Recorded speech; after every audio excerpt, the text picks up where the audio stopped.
책과 마음이 만나는 시간. 여기는 책수다 라디오입니다. 어서 오세요.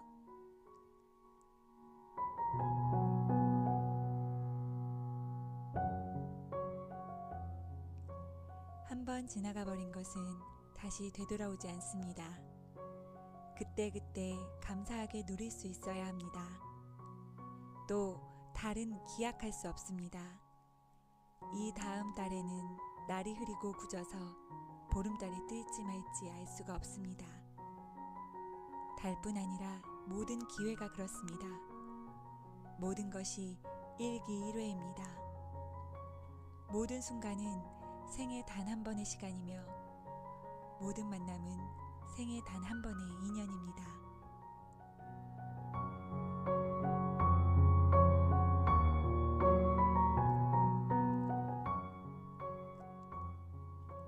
안녕하세요. 딸콩맘입니다. 일기일회라는 말 아시나요? 평생에 단 한 번의 만남, 생애 단 한 번뿐인 일. 오늘은 그 소중한 시간과 만남, 인연에 대해 함께 이야기 나눠볼게요.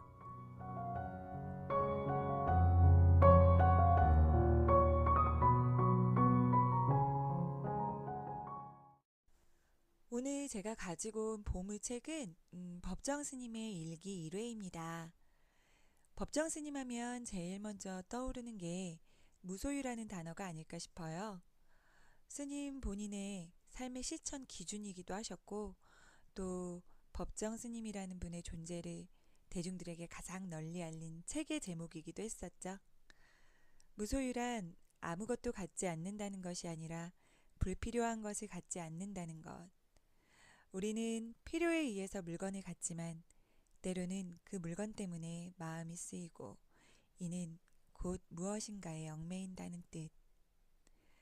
스님께서는 사람이 소유하고자 하면 그것에 얽매여서 홀가분한 삶을 살 수 없다고 말씀하셨는데요. 물질적인 것이든 정신적인 것이든 더 많이 가지면 가지려고 할수록 우리 삶은 더 힘들고 괴로워지는 것 같아요. 그리고 그런 삶을 다시 한번 돌아볼 수 있게 해주셨던 그런 책이었죠.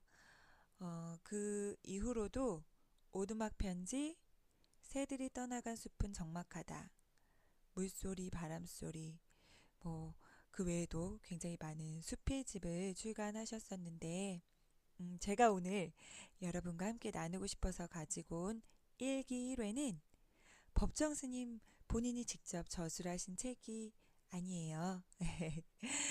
스님께서 여러 법회를 이렇게 다니시면서 사람들과 나누셨던 그런 법문을 제자들이 모아놓은 책이거든요. 다들 아시겠지만 스님께서는 이미 입적을 하셨죠. 네, 한 3, 4년 정도 폐암으로 투병을 하시다가 2010년 3월에 입적을 하셨는데요. 이 책의 초판 인쇄일은 2009년 5월이에요. 그러니까 스님께서 사실 한창 투병 중이실 때인 거죠. 그 당시에 스님을 존경하고 또 그 말씀을 되게 소중히 담고 싶어 하셨던 제자들, 그리고 이제 문학가들이 이렇게 스님께서 우리 곁에 좀 더 오래 머물러 주셨으면 하는 마음을 담아서, 그리고 또 되게 그 좋은 가르침이시잖아요. 그렇죠. 그런 가르침을 좀 널리 알리고자 그런 마음으로 엮은 책이라고 합니다. 그래서 이 책은 작은 소제목이 달린 여러 법문들로 구성이 되어 있어요.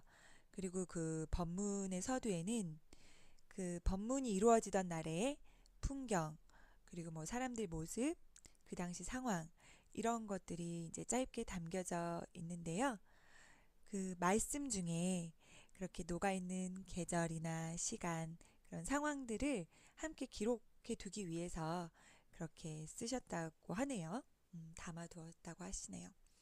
그래서 책을 읽다가 보면 스님께서 이제 그 당시 날씨나 계절에 대한 말씀도 하시고, 또 큰 이슈가 되었던 여러 사회적, 국제적 상황들에 대한 말씀들도 같이 얘기하세요. 그러면서 우리 삶을 되돌아보는 건데요. 그래도 그 풍경글 덕분에 이해가 더 쉽게 되더라고요. 네, 그러면 이제 책에 대한 소개는 여기까지만 짤막하게 하고 지금부터 법정 스님의 말씀을 통해 우리가 그쵸? 살고 있는 이 삶의 소중한 가치를 짧게나마 같이 고민해 볼 수 있는 시간 가지면 좋을 것 같아요. 지금부터 시작할게요.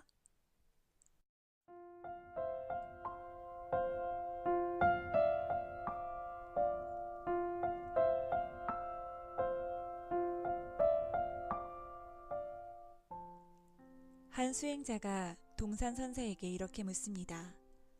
몹시 춥거나 더울 때는 어떻게 해야 합니까? 동산 선사가 말합니다. 추위와 더위가 없는 곳으로 가면 되지 않는가? 그러자 제자가 다시 묻습니다. 어느 곳이 추위와 더위가 없는 곳입니까? 선사의 답입니다. 추울 때는 그대 자신이 추위가 되고 더울 때는 그대 자신이 더위가 되라. 이것이 추위도 더위도 없는 곳입니다. 더위를 피하려면 나 자신이 직접 더위가 되라는 것입니다. 추위를 피하려면 옷만 껴입고 불만 뗄 것이 아니라 나 자신이 추위가 되라는 것입니다. 추위니 더위니 하는 것은 어디까지나 분별입니다. 삼복더위 속에서도 일에 열중하면 더위를 모릅니다. 겨울에도 마찬가지입니다. 일에 열중하면 추위를 잊습니다. 이것은 누구나 경험할 수 있는 일입니다. 추위와 더위는 상대적인 비교에 따른 분별에서 오는 고통입니다. 신문과 방송에서 올여름 중 가장 무더운 날이다, 올 겨울 중 가장 추운 날이다 하고 떠드니까 순진한 사람들이 그 말에 넘어가서 자기 의지대로 살지 않고 외부의 정보에 의해 춥고 더운 것을 미리 가불해서 쓰는 것입니다. 그런 비교에서 벗어나면 추위나 더위에 그다지 심각한 영향을 받지 않습니다. 삶 그 자체가 되면 불행과 행복의 분별이 사라집니다. 삶 자체가 되어 살아가는 일, 그것이 불행과 행복을 피하는 길입니다.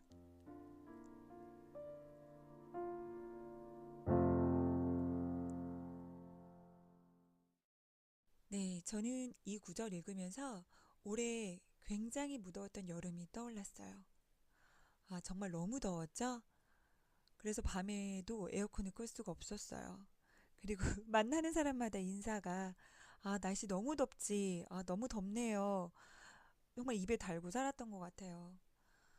그런데 또 사람이 간사한 게 지금은 왜 이렇게 또 춥냐며. 너무 추워져서 아무것도 할 수 없다고. 예, 그렇게 뚜덜뚜덜대고 다니는데 지금 지난 여름에 그렇게 덥다고 날씨 탓하고 계절 탓하면서 다녔던 제 모습을 생각해 보면 참 게으르게 시간을 보냈던 것 같아요. 정말 더위가 더위인 줄 모르고 추위가 추위인 줄 모르게 그렇게 내가 하는 일, 내가 보내는 시간에 최선을 다하고 있었던가 이렇게 생각을 해보면 아니었던 것 같거든요. 정말 그 여름에도 땀을 줄줄 흘리면서 불 옆에서 정말 열이 후끈거리는 데서 일하셨던 분들도 많으시잖아요. 그쵸? 하지만 다들 건강하게 제 일을, 본인의 일들을 다 해내셨고, 근데 아마 그분들은 저처럼 이렇게 덥다 덥다 괴로워하지 않으셨을 것 같아요. 우리도 다들 경험이 있잖아요. 그쵸? 어떤 일에 몰입하고 에너지를 쏟고 있으면 사실 그렇게 주변 환경에 영향을 받지 않는 것 같아요. 그렇게 더운 줄도 모르고 괴로워하지도 않으면서 그냥 오로지 그 일에 매달리는 거죠. 그렇게 생각해보면 아, 더위 때문에 괴로워한 만큼 저는 참 그 시간을 게으르게 보내고 있었던 것 같아요. 음, 그리고 또 하나 생각을 해보면 지난 여름이 정말 그렇게 더웠을까요? 실제로 예전엔 더 더웠을 것 같아요.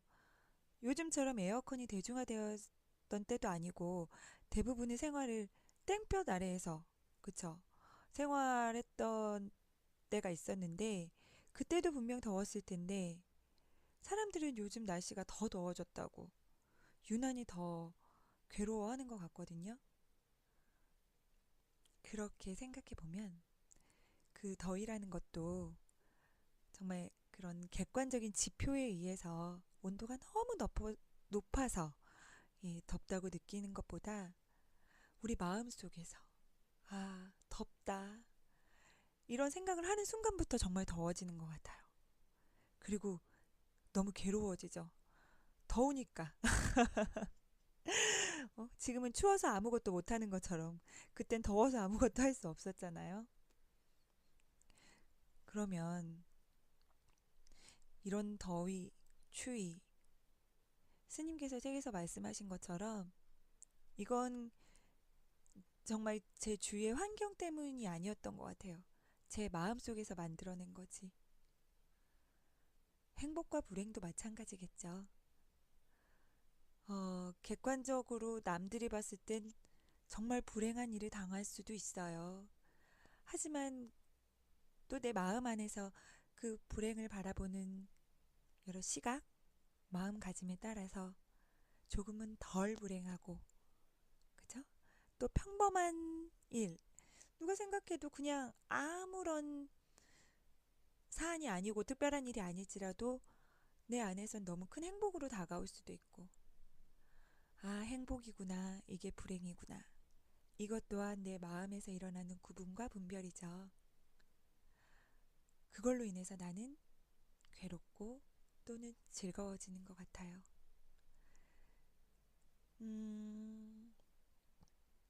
제가 참 두서없이 말을 하긴 했지만 다들 이해하시죠? 공감해 주시길 바라는데 정말 더위와 추위, 행복과 불행을 나누고 있는 건 날씨도 아니고 나를 둘러싼 환경도 아니라는 거. 그냥 자연은 자연의 흐름대로 흘러가고 있죠. 그리고 저는 제 주어진 삶에 맞춰서 그냥 열심히 살아나가고 있고. 근데 그 안에서 춥다, 덥다, 행복하다, 불행하다. 그걸로 인해 또 기뻐하고 슬퍼하고 만족하고 힘들어했던 건 결국 제 마음의 분별 때문이었다는 거예요.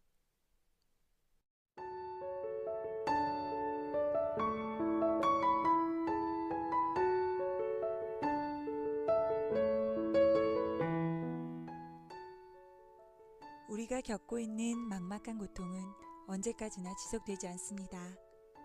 흐린 날이 있으면 반드시 맑은 날이 있듯이 삶은 고정되어 있지 않고 늘 유동적입니다. 모든 것은 영원하지 않고 늘 변합니다. 외부적인 상황도 변하고 자기 내면적인 생각도 변합니다. 우리의 생각은 늘 변합니다. 어제는 죽고 싶어 하지만 오늘은 살고 싶어 합니다. 누구든 한때에 갇혀서 넘어지지 말아야 합니다. 굳은 일이든 좋은 일이든 어디까지나 한때의 일일 뿐입니다. 모든 것은 고정되어 있지 않고 늘 변합니다. 영원한 것은 없습니다. 우리가 지금 살아있다는 사실에 참으로 감사할 줄 알아야 합니다. 이 삶을 당연하게 생각하지 마십시오. 모든 것이 일기일회, 한 번의 기회, 한 번의 만남입니다.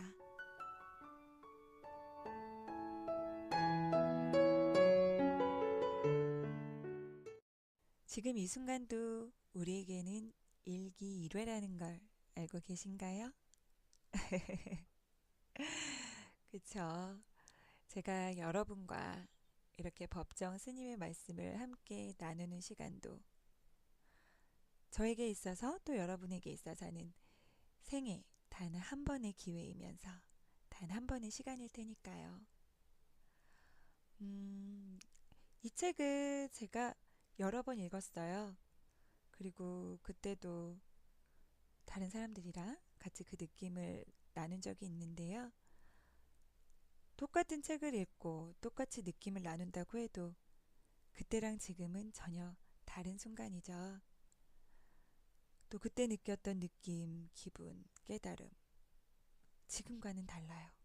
아무리 제가 똑같이 되돌리고 싶어도 되돌릴 수 없는 시간이죠. 그렇게 우리가 살고 있는 모든 순간은 일기일회입니다. 그러니 이 순간에, 이 만남에, 이 인연에 우리는 정말 최선을 다해서 관심을 기울이고 또 느끼면서 열심히 살아야 할 것 같아요. 그래도요, 또 이렇게 지나가는 시간이 아쉬움만 남기는 건 아닌 것 같아요.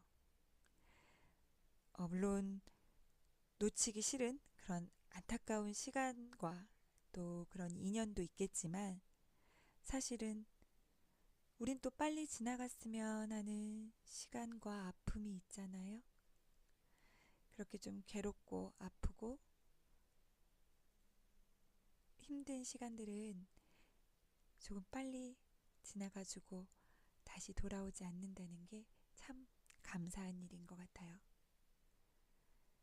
모든 것이 변하고 영원한 것은 없어요. 그렇기 때문에 소중하고 그렇기 때문에 감사한 것 같아요.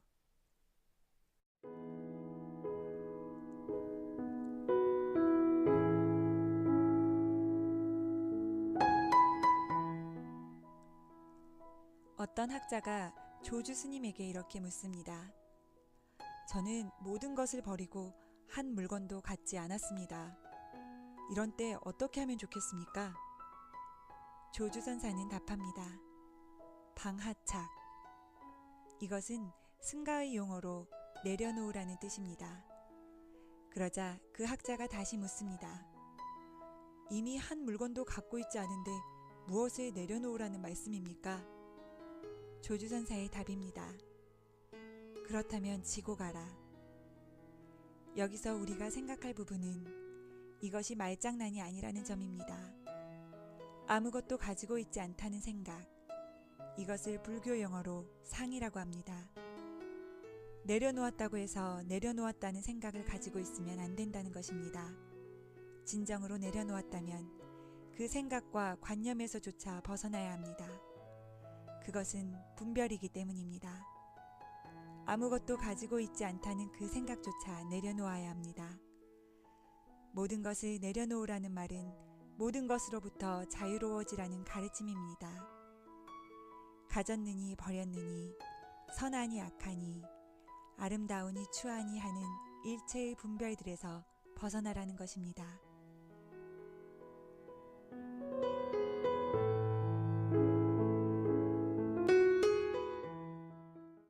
내려놓는다는 건 뭘까요? 우리들 가끔 그런 얘기 하잖아요. 나 다 내려놨어. 아, 이제 다 비웠어. 근데 이런 말을 할 때는 사실 그냥 다 포기했어. 뭐 집착하지 않기로 했어. 이런 마음 가지고 살짝은 자포자기하는 심정으로 얘기했던 것 같은데 저는 그랬던 것 같아요.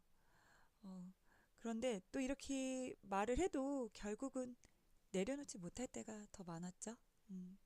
그게 물건이든 생각이든 끊임없이 집착하고 또 내가 원하는 방향으로 이끌고 가려고 하고 그러다가 또 마음대로 안 되면 다 내려놨어. 이렇게 입으로만 계속 반복하고. 근데 여기서 질문을 던졌던 학자도 그런 우리와 같지 않았을까 하는 생각이 좀 들었어요. 정작 본인은 내려놓았다고 말했지만 사실 그 말을 하고 있다는 건 그 생각에 집착하고 있다는 거잖아요. 그리고 또 그렇게 내려놓음으로써 본인이 다른 무언가를 바라는 게 있었던 게 아닌가.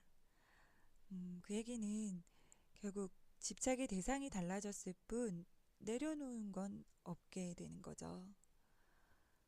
그래서 법정 스님께서는 내려놓았다, 아무것도 가지고 있지 않다 라고 할 때는 그냥 그 생각조차 하지 않아야 진정으로 자유로워질 수 있다고 말씀하신 것 같아요.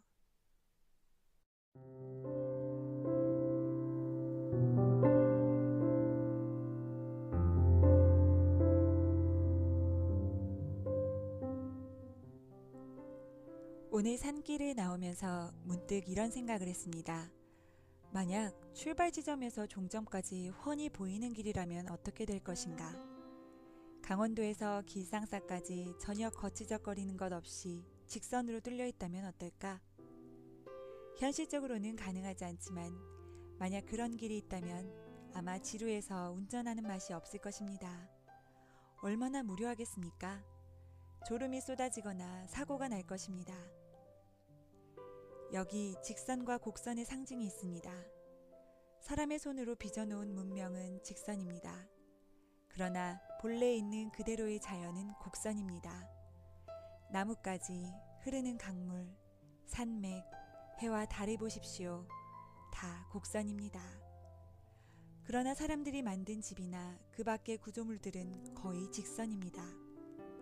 직선은 조급하고 냉혹하고 비정합니다. 곡선은 여유와 인정과 운치가 있습니다. 이와 같은 곡선의 묘미에서 삶의 지혜를 터득할 수 있어야 합니다. 우리가 어떤 목적만을 위해 과정을 소홀히 한다면 삶의 의미를 상실하게 됩니다. 목표 지점보다는 그곳에 이르는 과정이 더 중요합니다. 그 과정이 곧 우리들의 일상이자 순간순간의 삶입니다. 잘 아시다시피 삶은 미래가 아닙니다. 지금 이 순간입니다. 매 순간의 쌓임이 세월을 이루고 한 생애를 이룹니다. 목표를 향해 줄곧 달리지 말고 때로는 천천히 돌아가야 합니다. 가는 도중 여기저기 눈을 팔면서 느긋함을 즐기기도 하고 더러는 길을 잃고 헤맬 수도 있어야 합니다. 이것이 삶의 기술입니다.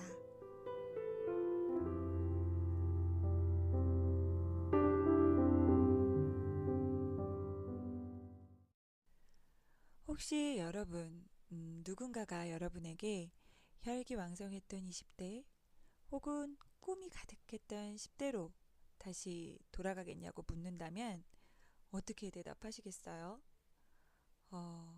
물론 10대, 20대의 삶 중에서 정말 놓치고 싶지 않았던 순간, 그리고 놓쳐서는 안 될 순간이 있었다면 네, 돌아가고 싶다고 얘기할 것 같아요.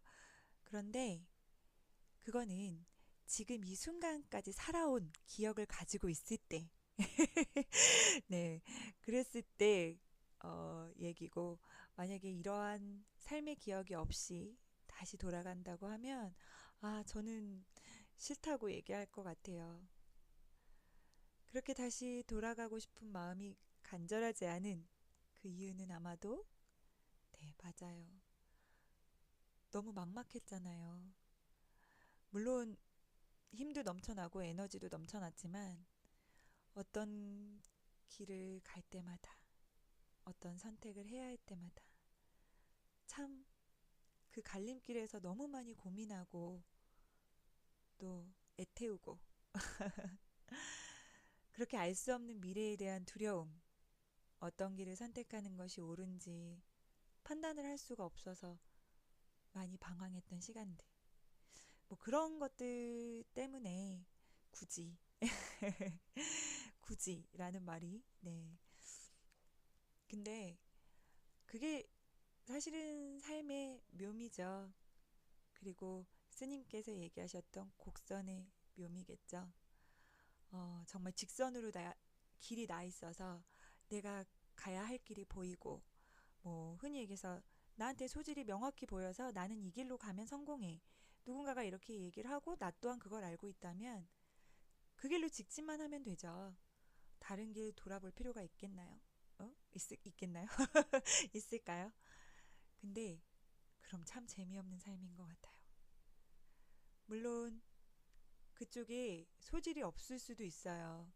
하지만 한번 도전해보고 또는 좀 길이 아니어도 막상 가보면 내가 알지 못했던 세상과 마주할 수 있잖아요. 그리고 또 그 길이 실패? 저는 실패라는 말은 존재하지 않는 것 같아요.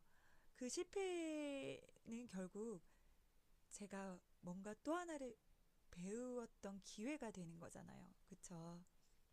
그것이 그 일을 하지 못함으로써 배운 깨달음일 수도 있고 또 뭔가 끝까지 갈 순 없었지만 그 일을 하는 과정에서 분명히 또 깨달음과 배움이 있었을 테니까. 조금 더 돌아간다고 해서, 갔다가 다시 돌아온다고 해서 손해볼 건 하나도 없는 것 같아요. 뭐 시간이 아까울 수 있다고 생각하실 수도 있겠지만, 긴 내 생애를 생각해 보면 그 시간들은 정말 찰나인 것 같거든요. 오히려 그렇게 돌아왔던 시간들, 그렇게 애둘러 갔던 시간들이 제 삶을 더 풍부하게 만들어주는 것 같긴 해요. 내가 보지 못했던 세상, 알지 못했던 생각들, 이런 것들을 그 시간을 통해서 느끼고 배웠으니까. 이런 말들이 굉장히 추상적으로 느껴지실 수도 있을 것 같아요. 조금은 아직은 20대 지금 삶에 대한 늘 선택의 기로에서 헤매시는 분들은. 근데 제가 지금 이제 40 초반이에요. 근데 이 순간에 돌아봤을 때는 그렇더라고요. 제가 지나온 모든 시간이 다 너무 소중해요. 그리고 다 너무 즐거웠고 또 너무 행복했고, 정말로 이 지금의 나를 만들어주고 있는 그 순간순간을 다 채운 것 같거든요.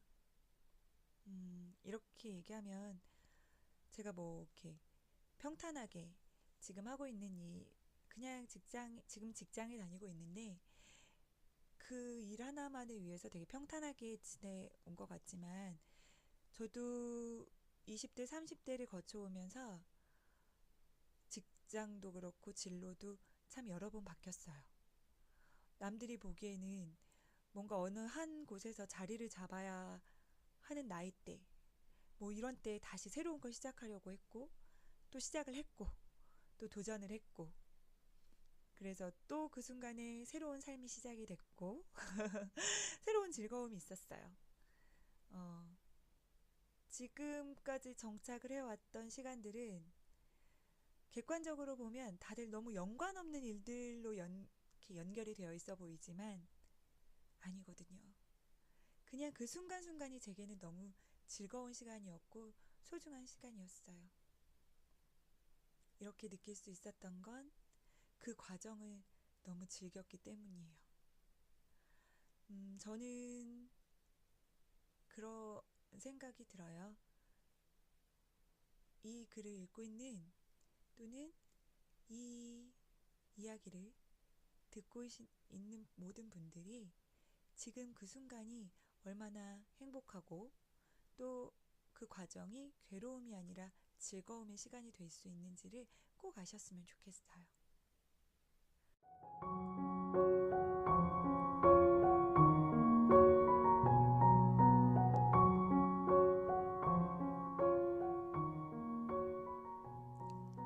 오늘은 법정 스님의 일기일회를 같이 읽어보면서 마음을 나눠봤는데요. 어떻게 여러분의 지친 마음에 조금이라도 위로와 깨달음의 시간이 되셨나요? 그런데 오늘 저 굉장히 많이 횡설수설하고 버벅거리고 정신이 없으셨죠? 솔직히 말씀드리면요, 제가 처음 이 방송 시작할 때는 방송이잖아요. 그러니까 절대 실수하면 안 될 것 같고, 그래서 대본도 열심히 쓰고 또 열심히 읽었어요. 그런데요, 방송을 할 때마다 뭔가 만족스러움보다는 되게 아쉽고 좀 부족하고 공허하고 그러더라고요.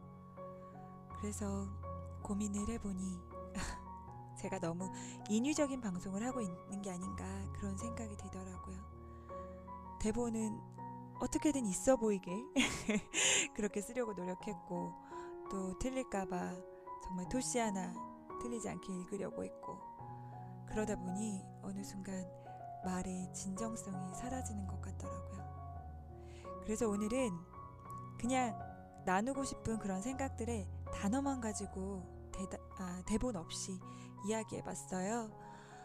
그런데 이거 정말 너무 어렵네요. 그래도 오늘은 시작이니까 앞으로 조금 더 나아지겠죠? 여러분께서도 자주 들려서 그렇게 제 방송 봐주시고 제가 발전하는 것도 봐주시고 그래 주시면 너무 좋을 것 같아요. 그럼 정말 마음을 나눌 수 있고 뭐든 함께 나눌 수 있는 친구가 될 수 있지 않을까, 그런 기대가 됩니다. 오늘 이 시간 또 함께 해주셔서 너무 감사하고요. 수고 많으셨습니다. 안녕히 가세요.